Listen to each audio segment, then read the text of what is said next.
पृथ्वी डोलती है। रावण को थोड़ा आश्चर्य हुआ, रावण हतप्रभ रह गया। मैं तो समझता था कि मैं ही चलता हूं तब पृथ्वी डोलती है, लेकिन यहां तो पृथ्वी को डोलाने वाला कोई दूसरा भी आ गया है। और इसीलिए यहां पर कहा गया डोलत धरणी सभासद खसे, चले भाज भय मारुत दसे। तो कटकटान कपि कुंजर भारी, दो भुजन रमक महिमारी। ये बाली तनय बन करके अंगद जी महाराज जो हैं वो मुष्टि प्रहार, ये दूसरे भाग में हम लोग चलते हैं। आइए और भजन के बाद चर्चा करें।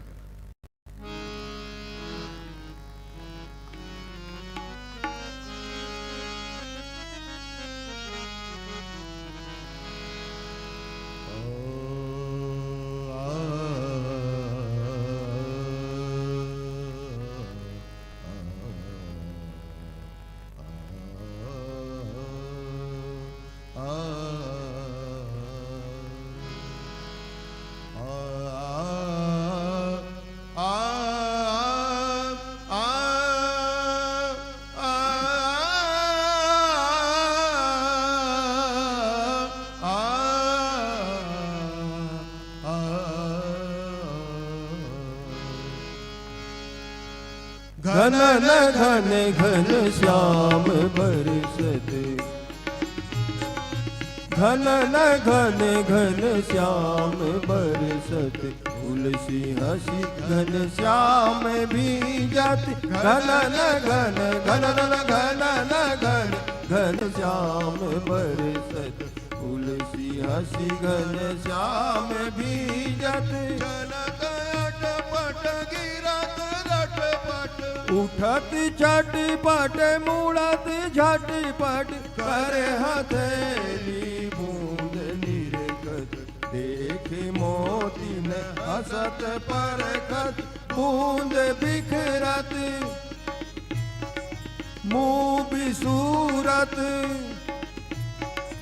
बूंद बिखरत मुँह बिसूरत, कबहु खीजत कबहु बीजत। तुलसी हसी घन श्याम बीजत। घन घन घन घन घन घन श्याम बरसत।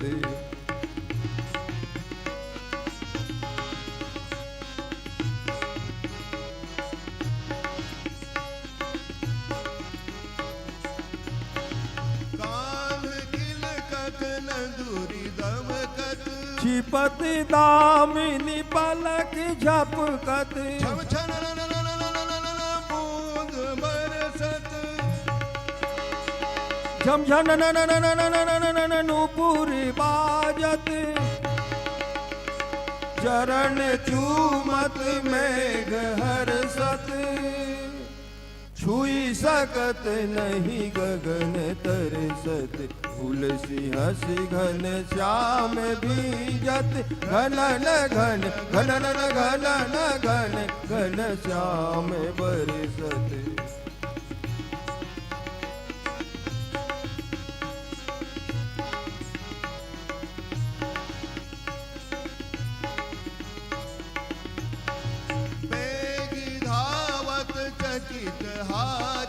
भुवनी भुवना गणी अटारी, नाम ले यशोदा पुकारी। गीत गयो ललना बिहारी, दिखी परत वो पीरितवारी। कान भीजत देखी रीजत। तुलसी हसी घन श्याम भीजत। घन घन घन घन घन घन श्याम बरसत।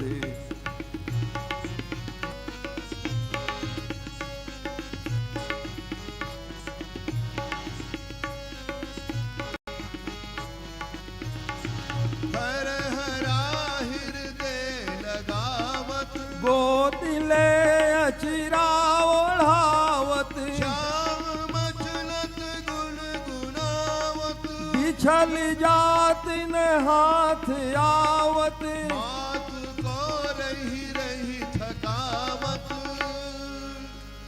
हुई न लोटत कछु न मानत।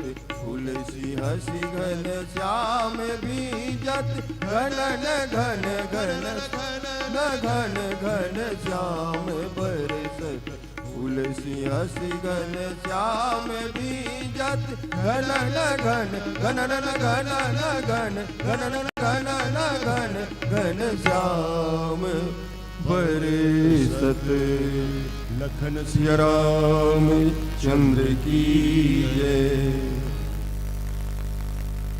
तो अंगद जी महाराज जो है मन में विचार करते हैं कि इसको रामदूत बन करके तो बहुत समझाने की मैंने चेष्टा की पर ये समझने को तैयार नहीं हो रहा है, इसलिए इसको बाली जनय बन करके समझाया जाए।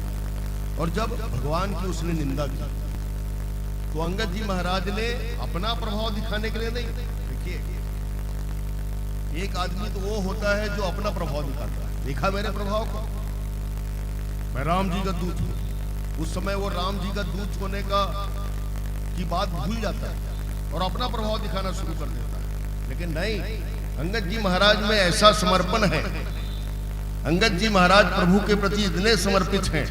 अंगद जी महाराज का समर्पण का आप किस्सा इतना समझ लीजिए कि बाली का वध करने के पश्चात भी प्रभु श्री राम के प्रति उनके मन में कोई द्वेष की भावना प्रकट नहीं हुई। उल्टे उन्होंने सुग्रीव के प्रति थोड़ी बहुत कुंठा उनके मन में थी कि अगर मेरे पिता बाली जो हैं वो अगर दोषी थे तो सुग्रीव भी वो कम दोषी नहीं, उनके मन में विद्यमान थी। पर प्रभु श्री रामभद्र के प्रति उनके मन में किसी प्रकार की कुंठा नहीं थी। श्री रामभद्र के प्रति उनके मन में किसी प्रकार के विकार की भावना नहीं थी और इसीलिए रावण ने मन में विचार किया कि इसको ये राम जो है इसके पिता का वध किया है, इसके बाद भी मेरे पास भेजा है, तो मैं इसको अभी 2 मिनट में ही मिला लेता हूं। लेकिन अंगद जी महाराज ने कह दिया कि सुलसठ होई भेद बनता, श्री रघुबीर हृदय नहीं जाता। भगवान श्री रामभद्र जिनके हृदय में नहीं बसते उनके मन में ही भेद हो सकता है। मेरे मन में प्रभु श्री रामभद्र का वास है, प्रभु श्री रामभद्र के चरणों के प्रति मेरे मन में समर्पण की भावना है, तू मुझको अपनी ओर नहीं मिला सकता। और इसीलिए अंगद जी महाराज ने जो दूसरा भाग बताया गया विद्वानों के द्वारा, कहा गया कि पहले वार्तालाप से काम नहीं चला, तब मुष्टि प्रहार करके अंगद जी महाराज ने भगवान श्री रामभद्र के प्रभाव का विस्तार किया। ये देखो रावण, जिस सिंहासन पर तुम बैठे हो, स्वर्ण सिंहासन पर बैठे हो और इस सिंहासन को तुम अचल मानते हो, तुम लोगों से कहते हो कि सिंहासन में मेरे अलावा कोई नहीं बैठ सकता, अब मैं सदा सदा इस सिंहासन पर बैठूंगा, ये घोषणा करते हो तो भुजदंड तमक महिमारी। जैसे ही मुष्टि का प्रहार हुआ रावण का सिंहासन हिल गया, रावण जो है वो 10 सिर के बल गिर पड़ा और रावण के सिर का मुकुट जो है वो अंगद जी के पास पड़ा। देखिए रावण जो है सत्ता को अचल मानता। हम लोगों से भी गलती होती है, जब हम सरपंच बन जाते हैं, जब हम विधायक बन जाते हैं, जब हम जनपद सदस्य बन जाते हैं या जब हम किसी पद को प्राप्त करते हैं तो ऐसा समझ लेते हैं कि ये पद जो है वो हमारे लिए अचल है, इसको कोई चलायमान नहीं कर सकता। लेकिन नहीं,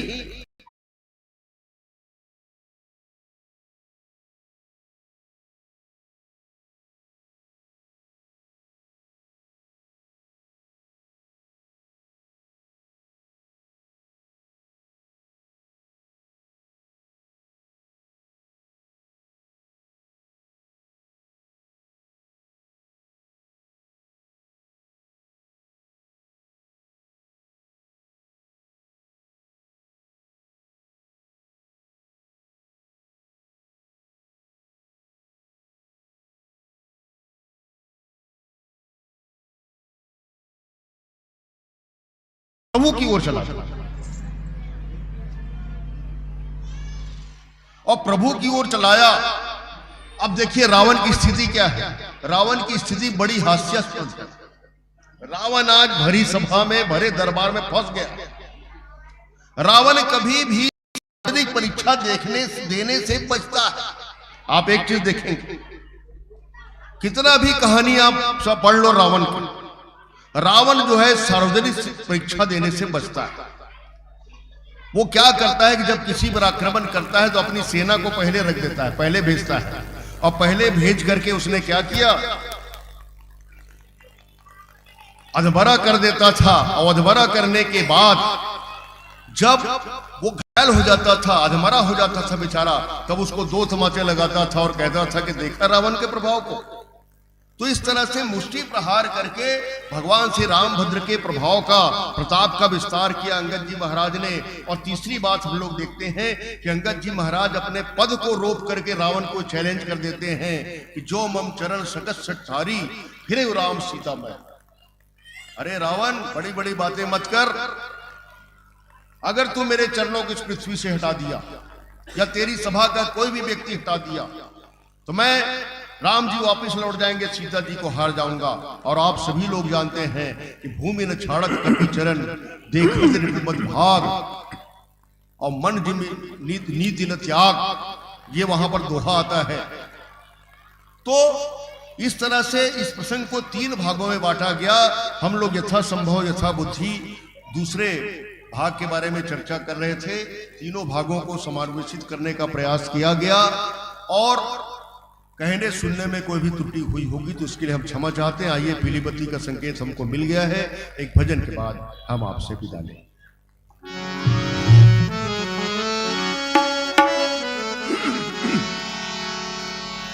कैसे कहूँ मन की कहानी, लागे इस दुनिया सुहानी। कैसे कहूँ मन की कहानी, लागे इस दुनिया सुहानी। तेरे चरणों से दूर रहना आदत है इसकी पुरानी। ओ मेरे राघव, ओ मेरे प्रीतम, ओ मेरे कैसे कहूँ मन की कहानी, लागे इस दुनिया सुहानी।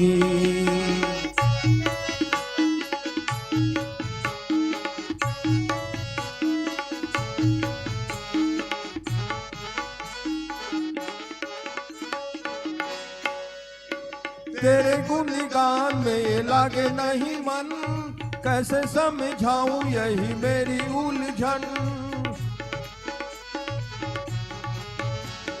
तेरे गुणगान में ये लागे नहीं मन, कैसे समझाऊं यही मेरी उलझन। इसे रहे ध्यान विषयों का हर क्षण, कैसे कर तेरी छवि का ये चिंतन, कैसे करे तेरी छवि का ये चिंतन। जाने न क्या लाभ है क्या हानि, लागे इस दुनिया सुहानी। तेरे चरणों से दूर रहना आदत है इसकी पुरानी। ओ मेरे राघव, ओ मेरे प्रीतम, ओ मेरे कैसे कहूँ मन की कहानी, लागे इस दुनिया सुहानी।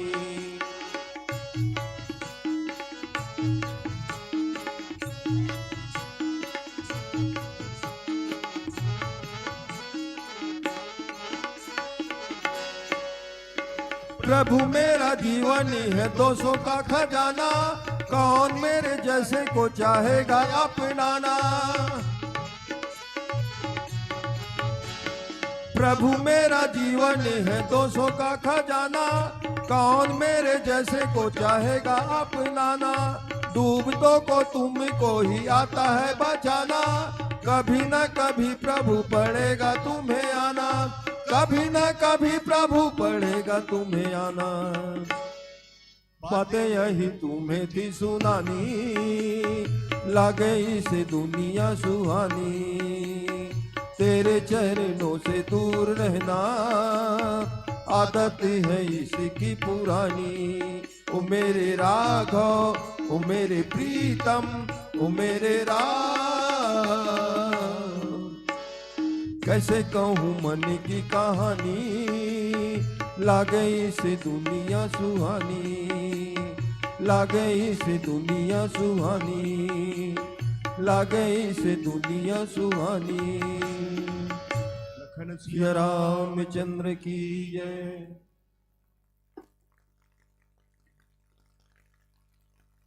बहुत बहुत धन्यवाद।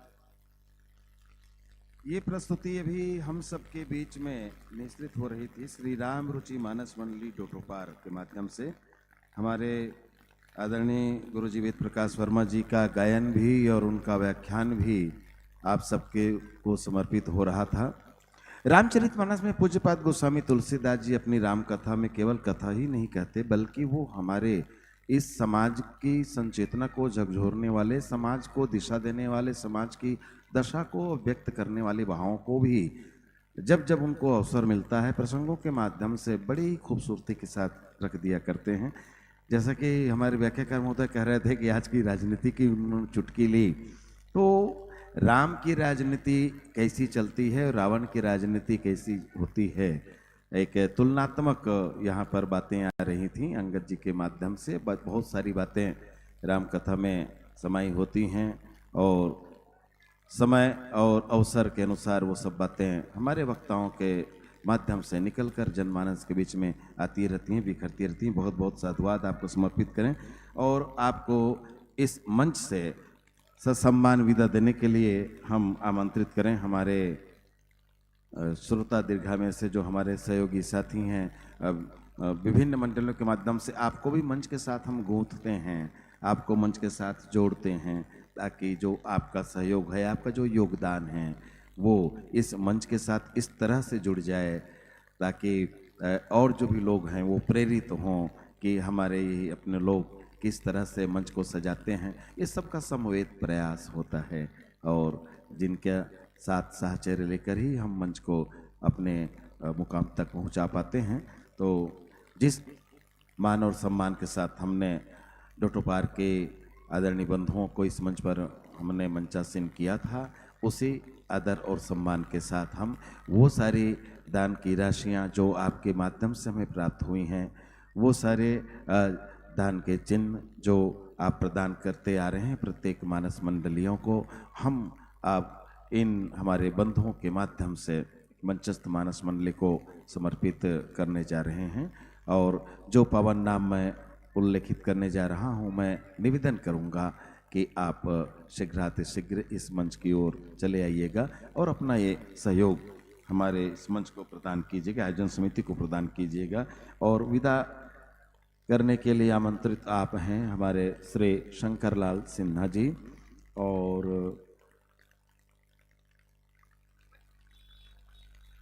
हाँ जी, शंकरलाल सिन्हा जी जो प्रोप्राइटर हैं बंटी सिन्हा पान सेंटर। अच्छा, दोनों लग हैं। हाँ, क्षमा चाहूँगा, शंकरलाल सिन्हा जी आइएगा और हमारे बंटी पान सेंटर के जो प्रोप्राइटर सिन्हा जी हैं वो भी आइएगा। समझने में मुझे थोड़ी सी त्रुटि हो रही थी और ये अच्छा लगता है जब कोई रचना याद हो, रचनाकार का नाम भूल जाएं, उस रचनाकार को बहुत प्यारा लगेगा कि मुझे मेरे काम से पहचाना जाता है। तो हम नाम नहीं जानते, सिन्हा जी जानते हैं, प्रोप्राइटर हैं आप बंटी पान सेंटर के, इतना ज्ञात है।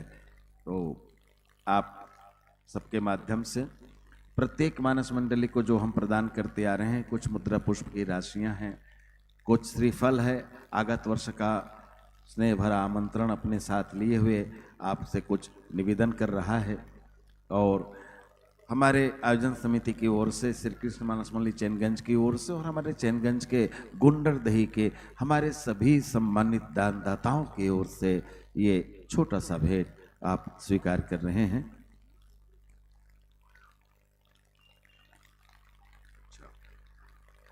और सदाबहार दानदाताओं के साथ ही साथ त्वरित दानदाताओं के रूप में हम बहुत आभार समर्पित करें आदेश जी, हर्षित जी और हियान जी।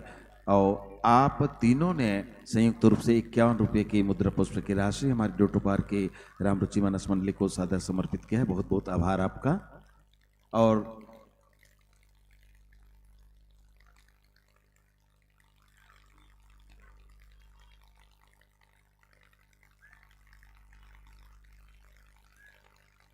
राम कथा की इस कड़ी को आगे बढ़ाने में हमें श्री राम रुचि मानस मंडली डोटोपार का ये अनमोल साथ मिला। हमने आपको प्रतीक्षा भी करवाया, हमारे अतिथिगण मंच पर थे, आप इंतजार किए और बड़ी धैर्यता के साथ आपने हमारे आमंत्रण का इंतजार किया और मंच पर आकर श्री राम कथा हमको परोस कर अब जा रहे हैं। इस सहयोग के लिए आपका बहुत बहुत आभार आपको समर्पित करते हुए और इस मंच को जो आपका प्यार मिला, स्नेह दुलार मिला, इसके लिए इस मंच की ओर से, मंच सजाने वाले हर व्यक्तियों की ओर से आपको बहुत बहुत धन्यवाद समर्पित करता हुआ जोरदार तालियों की अनगूंज के बीच आपको इस ज्ञान मंच से हम सादर दे रहे हैं विदा। और दूसरी ओर हम अगले क्रम में इस मंच पर प्रस्तुत होने के लिए आमंत्रित कर रहे हैं। हमारे प्रवेश द्वार पर हमारी बहना यहाँ से दृष्टिगोचर हो रही हैं। जी हाँ, उपासना महिला मानस परिवार करेला पाटन। उपासना महिला मानस परिवार करेला पाटन इस मंच पर उपस्थित हों और मैं अपनी भूमिका को यहीं पर श्रद्धेय भैया लीलार सिन्हा जी को समर्पित कर अगले संचालन के लिए उनको सादर इस मंच पर आमंत्रित करता हूं, क्योंकि ये मंच जिस तरह से वो सजाते हैं अपने मित्रों के साथ मिलकर, बहुत सारी बातें होती हैं। मैं वही आपको समर्पित कर पाऊंगा जो लिखित में मेरे सम्मुख उपस्थित हो, और बहुत सारी बातें इनके बावजूद भी उनके मन मस्तिष्क पर समाया होता है। बहुत कुछ अनकही बातें होती हैं और जो वो सीधे अपने मानस पट से प्रसारित किया करते हैं, इसलिए वो आनंद हमें मिलता रहे, इस हेतु मैं सादर आमंत्रित करता हूँ उपासना महिला मानस परिवार करेला को मंचस्थ कराने और शेष औपचारिकताओं के लिए।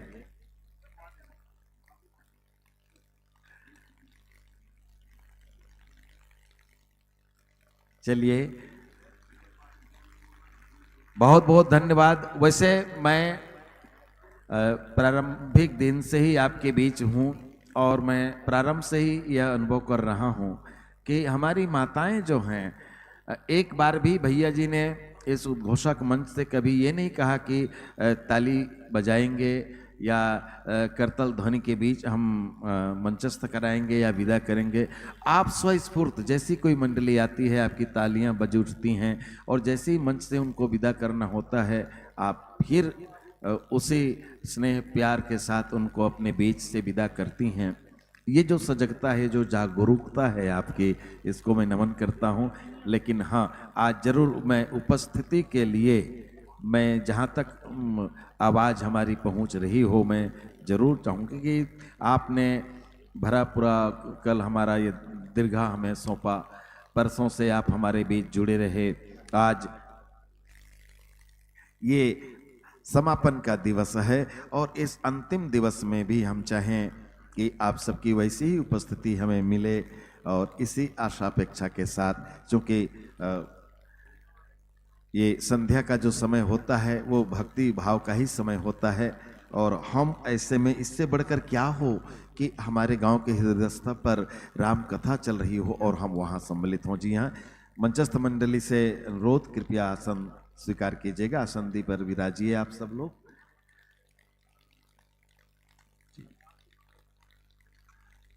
और ध्वनि विस्तार यंत्रों के साथ अपने वाद्य यंत्रों को समंजित कर लीजिएगा। और इस बीच हम चाहेंगे कि हमारे स्वागत सत्कार की, आतिथ्य सत्कार की औपचारिकताओं को हम संपन्न कर लें।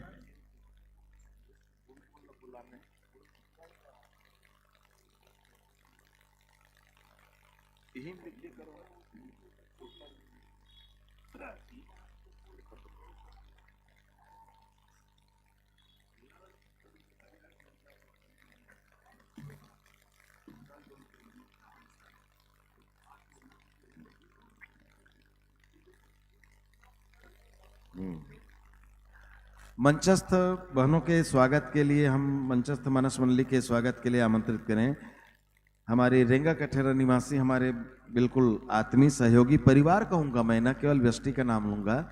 जी हाँ, और उन्हीं में से श्रीमती रानी सारवा जी, पति मुकेश सारवा जी, ये बताना आवश्यक है।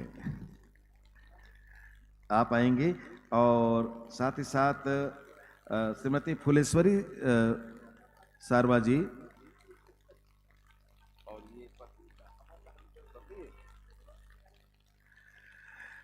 श्रीमती फुलेश्वरी सारवा जी, पति भूपेश सारवा जी। माने दोनों देरानी जेठानी ला तुरते ताही आय बर हुई। हाँ जी।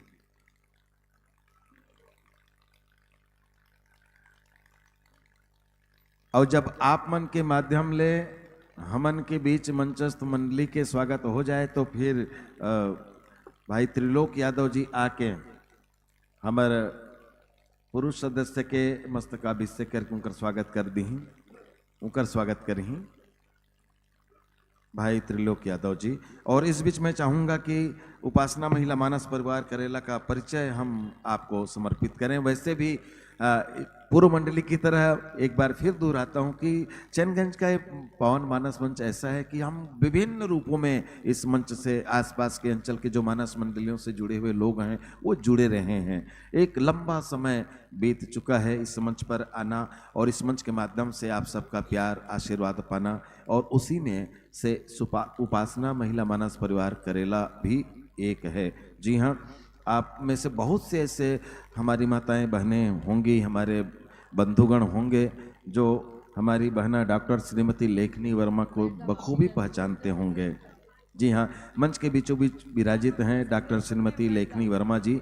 आपको याद है कि चैनगंज के ही माध्यम से हमने तुलसी जयंती जब से प्रारंभ किया, हमने बीच के क्रम में समाज सेवा की भाव को अपनाते हुए निःशुल्क स्वास्थ्य शिविर का आयोजन करना प्रारंभ किया था। बहुत समय तक ये अनवरत चलता रहा है और उसमें जब से हमने वो परंपरा की नींव डाली तब से डॉक्टर श्रीमती लेखनी वर्मा का सहयोग निरंतर हमें मिलते रहा। ऐसी सहयोगी मंडली हमारे बीच मंचस्थ हुई हैं और इसीलिए मैं कहता हूं कि इस मंच पर जो भी आते हैं हमारे अपने होते हैं और सब वो केवल प्रतियोगी नहीं होते, प्रतिभागी नहीं होते, बल्कि हमारे सहयोगी होते हैं।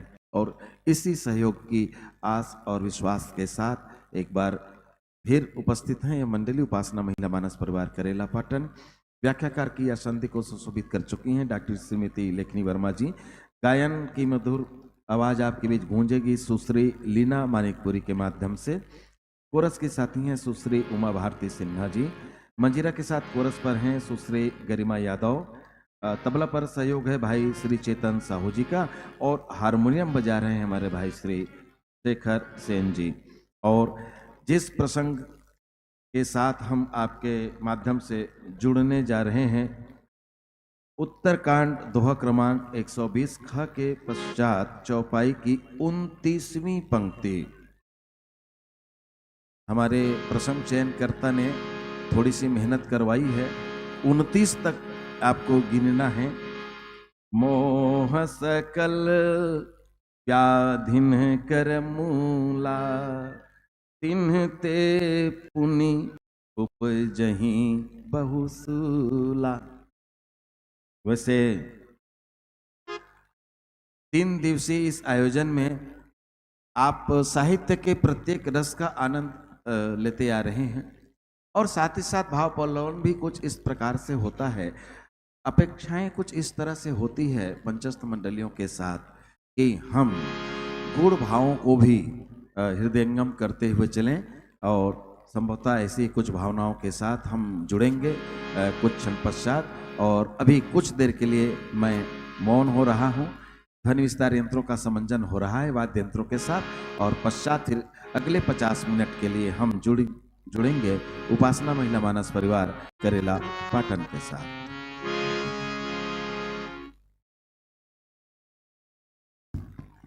Shri Ram Shri Ram Shri Ram.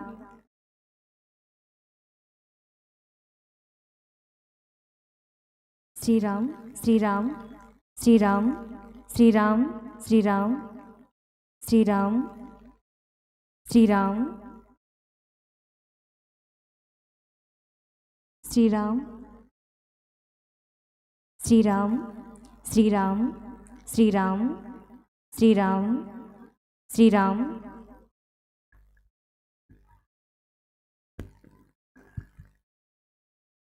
Shri Ram Shri Ram Shri Ram Shri Ram Shri Ram Shri Ram monitor Shri Ram hello hello hello hello monitor में आवाज बढ़ाओ।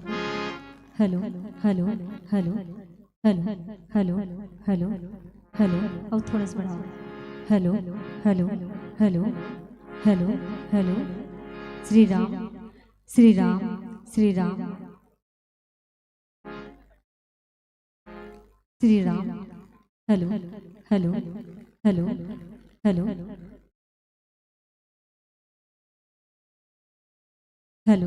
Hello Shri Ram. Hello hello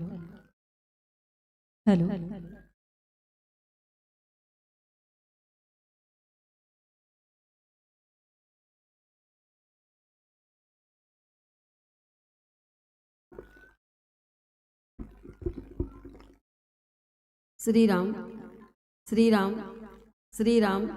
जय सिया राम।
श्री राम श्री राम अच्छा श्री राम श्री राम।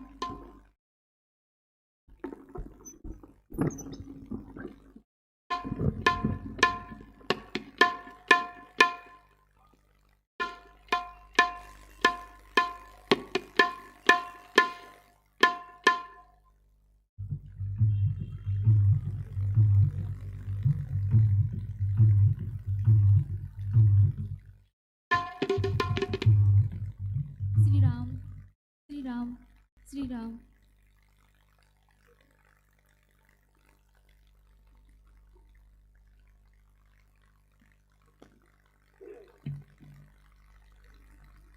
चलिए हम समंजित हो गए हैं।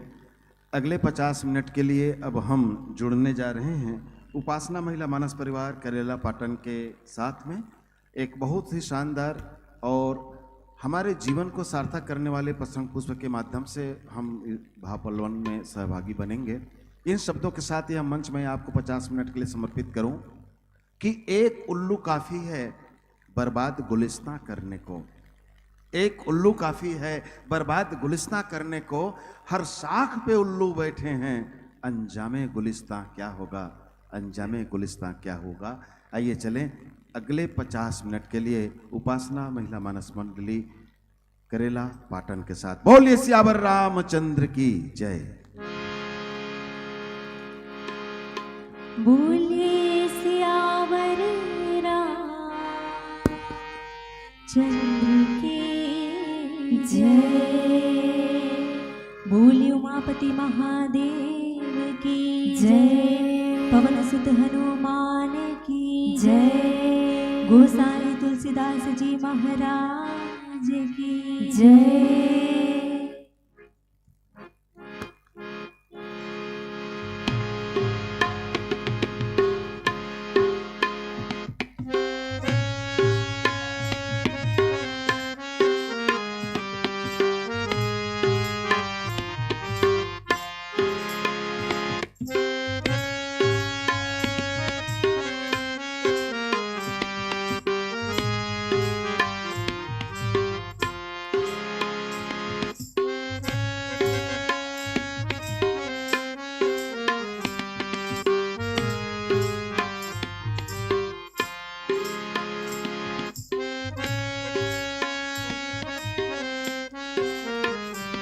बोलिए सियापति रामचंद्र की जय।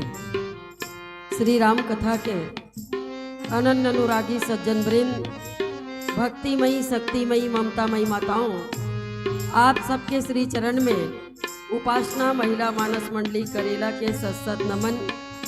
धन्य है पावन ग्राम चैनगंज के पावन माटी में पतित पावन भगवान के पावन कथा ला के है और सुने के जिन पावन अवसर प्राप्त हो है ओकर लिए समस्त आयोजक बंधु समस्त ग्रामवासी चैनगंज ला बहुत बहुत धन्यवाद देत।